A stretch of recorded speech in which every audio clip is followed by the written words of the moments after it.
Écoutez, je crois que nous sommes prêts. J'ai une tête de cadavre, mais vous allez voir que ça va s'arranger. Enfin, je l'espère, du moins. Hi everybody, j'espère que vous ça va. Si c'est pas le cas, j'espère que cette vidéo va vous donner le sourire. Aujourd'hui, oui, nous allons tester ensemble la palette Gemcharlie X Morphe. Donc si vous avez vu ma dernière vidéo, vous savez que je l'ai acheté sur Pretty Little Thing. Donc ça fait plus de 48 heures que je l'ai maintenant et que je ne l'ai toujours pas testé parce que j'avais pas trop le temps de tourner une vidéo, mais je me suis dit que ça c'est très intéressant de la tester avec vous aujourd'hui. Donc c'est ce qu'on va faire. Donc la palette Gemcharlie X Morphe m'a coûté 43 € et je l'ai achetée sur le site Pretty Little Thing comme je vous le disais. Donc voilà comment elle se présente au niveau du packaging, voilà à quoi elle ressemble à l'intérieur. Comme vous pouvez le voir, j'ai un teint assez plat et sans couleur. C'est normal, c'est parce qu'en fait aujourd'hui je vais tester aussi les fards pour le teint, puisque tous les fards qui sont là peuvent être utilisés pour le teint. Enfin d'ailleurs tous les autres peuvent être utilisés sur le visage, il n'y a aucun problème. Mais en tout cas tous ceux de la rangée du milieu sont faits pour être utilisés sur le teint éventuellement, à part peut-être le noir et le blanc qu'il a juste fait en plus grande quantité. Et je me suis dit que ça serait très intéressant qu'on teste ça tous ensemble, n'est-ce pas? Donc je pense qu'on va faire ça tout de suite. Je vais prendre un petit pinceau des familles, celui-là me paraît bien. Donc je vais d'abord crash tester toute la palette avec vous, etc. Et à la fin de la vidéo, je vous montrerai tous les swatchs de tous les fards, mais je compte pas faire les swatchs en fait avant de tester la palette, parce que sinon ça va déjà me donner une idée de la pigmentation, etc. et de la couleur que ça rend vraiment. Donc voilà, je veux vraiment me laisser la surprise et avoir tout lieu de découvrir les fards durant le crash test. Voilà, j'ai fait une phrase trop française, je suis trop fière de moi. Écoutez, je vous propose qu'on commence le crash test et qu'on commence la vidéo. C'est parti. Je vais commencer par le contouring et comme vous pouvez le voir, il y a des teintes quand même très foncées, donc ça c'est assez pratique. Et ce que j'aime beaucoup, c'est des teintes chaudes, donc qui tirent plus vers l'orange. Et moi c'est ce que je préfère parce que les teintes froides, enfin j'ai pas trop de sous-ton froid dans la peau, donc ça me va pas très bien. Donc je vais prendre, là attendez, je vais vous dire le nom des fards quand même. Alors je vais prendre le fard qui s'appelle 10% Off, donc qui est le marron intermédiaire ici, que je vais utiliser pour mon contour donc. J'ai peur que ce soit trop pigmenté. C'est très pigmenté, c'est extrêmement pigmenté. Je vais me mettre de l'autre côté pour que vous puissiez voir. Alors là je kiffe, là je kiffe. Oh mon dieu, moi qui cherchais des produits pour les teints depuis 92 millions d'années, mais là je suis servie. Je vais faire également le front jusqu'ici, à la racine de mes cheveux. J'aime beaucoup quand même, hein. Je me sens très bête de faire ça. Mais je sais pas si vous voyez la différence, mais en tout cas ça se voit que j'ai un côté un petit peu plus travaillé que l'autre en termes de forme de visage. Je vais m'en faire ici ma mâchoire et ici. Je m'étais dit je vais faire mon contour et ensuite je vais vraiment réchauffer avec un autre fard, mais là j'ai même pas besoin quoi. C'est extrêmement joli. Donc je fais l'autre côté et je vous retrouve après. Voilà ce que ça donne quand c'est fait des deux côtés. J'adore. Vraiment, je trouve ça très pigmenté, par contre c'est assez compliqué à travailler, donc je vous conseille pas si vous êtes débutant, mais moi je suis assez à l'aise avec le contour en général. Et là on va du coup venir poudrer mon anti-cerne, voilà, parce que j'aime bien avoir les cernes beaucoup plus clairs que le reste de mon visage, du moins beaucoup plus lumineux, et du coup je vais en prendre le fard qui est ici. Et donc je vais en prendre mon beauty blender avec lequel j'ai fait mon teint, et je vais venir le mettre sous mes cernes en fait. Toujours ce que j'adore c'est qu'il y a des sous-tons jaunes dedans et qu'il n'y a pas de sous-ton rose, donc pour ma peau c'est très pratique. Vous savez, ça me fait penser à la poudre banana de chez Makeup Revolution. Au niveau de la couleur, ça me fait assez penser à ça. Ça fait très banana. Je pense que vous voyez la différence de luminosité et d'estompage entre ce côté-là et ce côté-là. Donc également le front. Ça fait une petite zone de lumière. Ici, le menton. Ça fait genre ça illumine sans illuminer, vous voyez ce que je veux dire? Ça fait vraiment genre une jolie petite zone de lumière et tout. J'aime vraiment beaucoup pour l'instant ce que ça donne sur le teint. Ensuite, on va finir le teint et là, alors ça, j'ai tous mes espoirs dans ce fard que Gemcharlie utilise donc en highlighter. Donc c'est censé être l'highlighter de la palette. Donc je vais d'abord le swatcher sur ma main quand même pour voir si la teinte va aller parce qu'il me paraît quand même plutôt clair. J'aime pas trop. Enfin la teinte ça va, mais alors j'aime pas trop parce qu'en fait il est très poudreux. J'aime pas les highlighters qui ont ce rendu, cet effet poudreux. Je pense que vous voyez, tout le monde parle d'highlighter à fini mouillé. Je trouve ça un petit peu ridicule, mais oui c'est vrai que c'est vraiment un effet reflet et tout. Et là ça me paraît très poudreux quand même. Est-ce que j'ai dit que j'aimais pas? Oh my god. Mais je kiffe. Attendez, je suis choquée là, genre vraiment. J'ai dit que j'aimais pas? Ah non, mais vraiment sur le visage, par contre, il est magnifique. Regardez. Je suis choquée. Je suis choquée, par contre là vraiment je suis choquée, il est magnifique. Et là je me dis qu'en fait cette palette, si les fards pour les yeux me plaisent, genre ce sera vraiment la palette numéro 1 de toutes mes palettes. Parce que pour l'instant, je sais pas si elle sera capable de détrôner ma petite palette Amazon hyper colorée là que j'adore. Je suis désolée mais est-ce qu'on parle de cet highlighter quoi? Genre, vous voyez le rendu hyper naturel et je vais vraiment suivre ma zone de lumière ici au niveau de la joue et je vais pas remonter jusqu'à la tempe comme j'ai l'habitude de... Enfin, je vais un petit peu aller à la tempe quand même, mais je vais vraiment suivre cette zone de lumière naturelle. Je vais mettre encore un tout petit peu d'highlighter comme James Charles entre mes sourcils, un tout petit peu le bout de mon nez. Ici. Je sais pas trop sur quoi je vais partir pour le maquillage des yeux. Enfin en fait j'ai envie de faire le truc vous savez que tout le monde fait en fait avec cette palette, c'est-à-dire rouge, orange, jaune d'un côté et vert, bleu, violet de l'autre. Sauf que je sais pas, genre il y a tellement de possibilités de maquillage. Puis j'ai pas très envie de me faire des yeux asymétriques. Faut que je réfléchisse les gars. Je suis en train de prendre la décision de ma vie. Bon, dans un premier temps, je vais mettre en tout cas ma base Sales Lady. Alors c'est pas pour changer en fait le résultat des fards, mais j'ai pas trop le choix de mettre une base parce que j'ai les paupières qui graissent assez vite.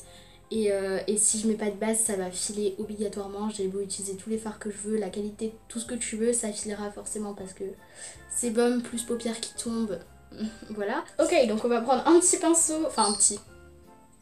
Non, clairement pas. Et je vais venir déjà dans un premier temps prendre ce fard là. J'aime bien parce qu'il y a vraiment, enfin il a vraiment fait des fards plus avec des sous-tons jaunes que des sous-tons froids. Et ça j'adore, vraiment c'est la révélation de cette palette en fait, ça c'est trop bien. Et je vais juste venir me faire mon creux de paupière, enfin, réchauffer ma paupière en fait. Alors ils m'ont l'air très poudreux et ça m'énerve un petit peu parce que je viens de faire mon teint. Alors j'ai vraiment très envie d'utiliser cette teinte là parce qu'en fait c'est la seule teinte, c'est des paillettes pressées. Et je pense que vous voyez la différence entre cette teinte et toutes les autres irisées. Ça là c'est vraiment des paillettes et j'ai très envie d'utiliser. Écoutez, je vais laisser mon imagination parler et puis je vais faire rouge, orange, jaune et rat silver. Je pense que je vais partir sur un truc comme ça. Donc je vais prendre dans un premier temps le jaune de la palette ici. Je n'ai pas les noms mais hein, voilà, je vais pas non plus m'amuser à vous dire les noms à chaque fois. Oh, ils sont extrêmement poudreux. Ils sont extrêmement poudreux. J'ai à peine posé mon pinceau, j'avais des chutes. Bon, sinon la couleur est très jolie. Ils sont pigmentés mais ils sont pas hyper opaques. Donc vous pouvez les mettre en fait par dessus toutes les teintes de peau. Ça fera un joli rendu, vous voyez ce que je veux dire, ça s'estompe en fait assez facilement avec la peau. En vrai ça va, si vous arrivez à travailler les fards poudreux, ça va, c'est pas horrible en vrai. Ça fait quelques chutes mais c'est possible de l'enlever. J'utilise un petit pinceau éventail pour enlever mes chutes. Voilà, puis bon là c'est du jaune pour l'instant mais c'est vrai que si j'avais utilisé du noir ça m'aurait un petit peu saoulé d'avoir tout mon teint à refaire. Ok, donc maintenant je vais prendre le fard orange qui est juste ici. Et donc là je vais venir faire en fait presque toute la moitié de ma paupière. Oh je le kiffe, oh il est trop beau, on dirait un orange néon, vraiment, oh my god, je kiffe cet orange. En fait quand je mets mon fard j'ai l'impression qu'il y en a plus qui va genre dans les airs que sur mon œil. Alors je sais pas si c'est un problème de mon pinceau ou si c'est un problème du fard, mais je suis obligée de noter que... Voilà, je suis obligée de rajouter des couches et des couches en fait. Maintenant je vais venir prendre ce fard qui est une sorte de rouge orangé, enfin bref voilà. Et je vais estomper du coup l'extérieur de mon orange avec... Oula! Pigmentation, là la pigmentation est présente. Et du coup maintenant je vais prendre le rouge de la palette qui est magnifique. Et je vais venir du coup le mettre en coin externe. Waouh. Oui la pigmentation là, vous voyez la pigmentation? Elle est magnifique. Bah je pense que j'aurai plus de facilité avec le temps à travailler les fards de cette palette. Mais pour l'instant je suis vraiment pas très à l'aise. Et oui j'estompe mes fards comme ça. Le orange, est-ce que vous le voyez? Non, moi j'ai l'impression que ça fait vraiment rouge, jaune.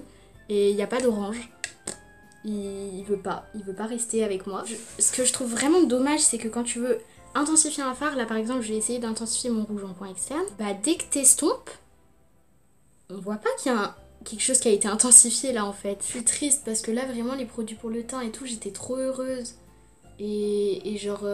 Enfin après les yeux, enfin c'est bien, mais je veux dire je m'attendais à ce que ce soit genre phénoménal quoi. Et là je suis déçue parce que j'arrive pas à travailler les fards comme je veux et ça m'énerve, je déteste ça. Voilà. Je vais faire l'autre côté et puis je vous retrouve après pour la suite. Bon, au final j'aime quand même le maquillage que j'ai fait avec hein, parce qu'il est pas moche mais c'est dur en fait, c'est hyper dur à travailler et bon je pense qu'à force j'y arriverai mieux. Le maquillage des yeux me plaît pas.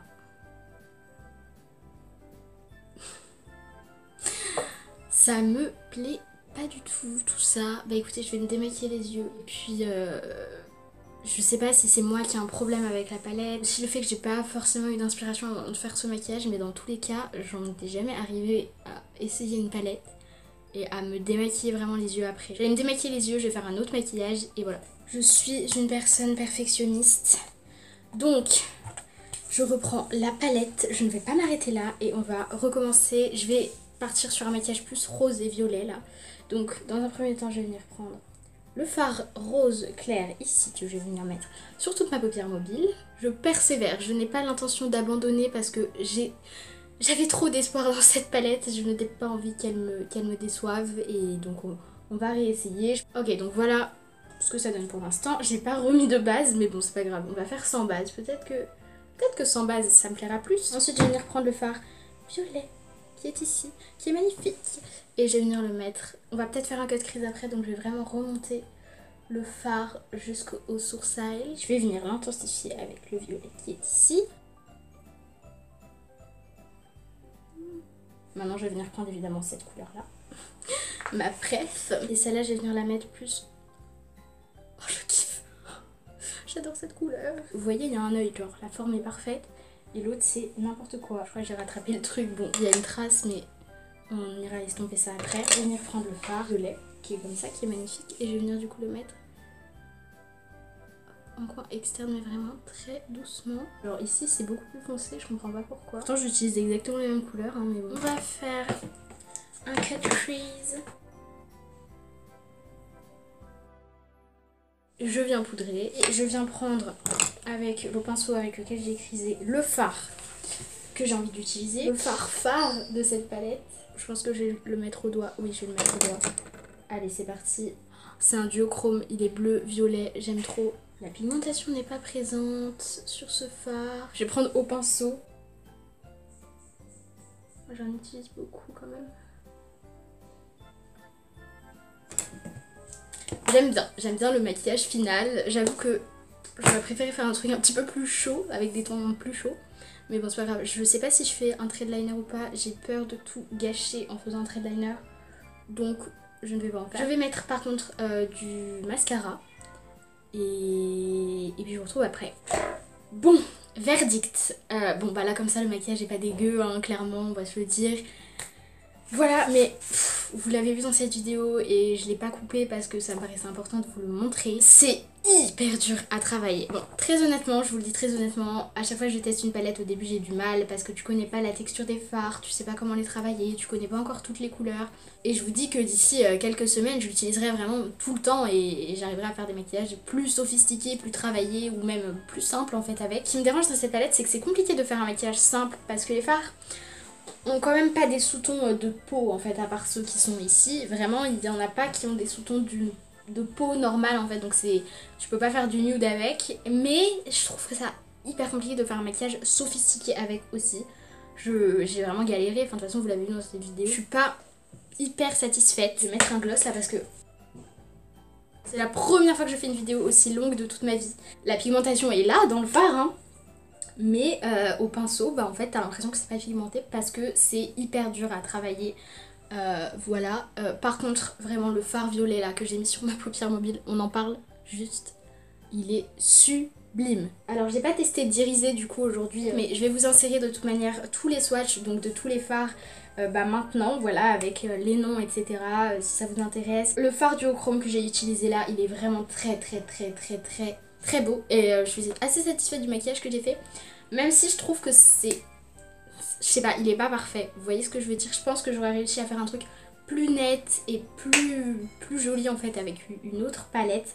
Celle-là je la trouve quand même très compliquée à utiliser. Ce que je trouve dommage c'est que les fards sont trop secs et ils sont pas assez crémeux, et moi j'aime bien les fards qui sont un tout petit peu plus crémeux parce que quand c'est crémeux, genre tu poses ton pinceau et ça reste là où tu as posé ton pinceau. Alors que quand c'est vraiment poudreux et sec, ça part n'importe où et c'est insupportable. À moins d'avoir un spray fixateur à mettre sur ton pinceau avant de les utiliser, je trouve ça assez compliqué. Et donc voilà, c'est pour ça que j'ai dû m'y reprendre à 2 fois. Après c'est la palette qui donne de l'inspiration, c'est une palette faite pour inspirer les gens.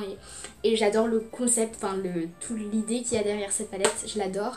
Et même la personne qui est derrière cette palette, je l'adore. Donc voilà, j'ai pas plus à critiquer.